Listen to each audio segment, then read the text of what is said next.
Hello বন্ধুরা, আশা করি আপনারা ভালো আছেন এবং সুস্থ আছেন।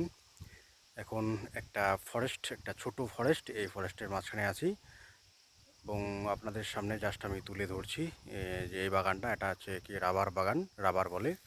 এবং এই যে গাছটা আছে, এই গাছটা কিন্তু যে রসটা বের হয় সেই রসটাই কিন্তু রাবার হয়।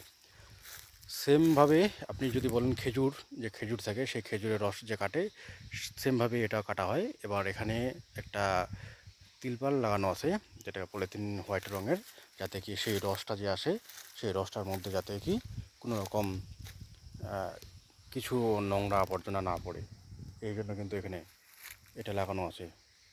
এবং এই যে জায়গাটা, এখানে একটা ছোট্ট বাটির মতো আছে, এই বাটির মতো এখানে কিন্তু জমা হয় রসটা।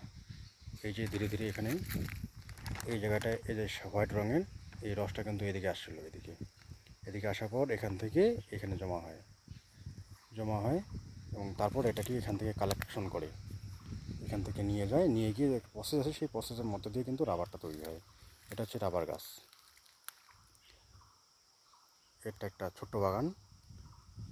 এই বাগানটা জাস্ট আমি আসলাম কিছুক্ষণ আগে এবং এখানকার যে আমজনতা আছে তার 2 থেকে 3 জনের সঙ্গে আমি কথা বললাম। কথা বলার পর আমি ব্যাপারটা বুঝতে পারলাম।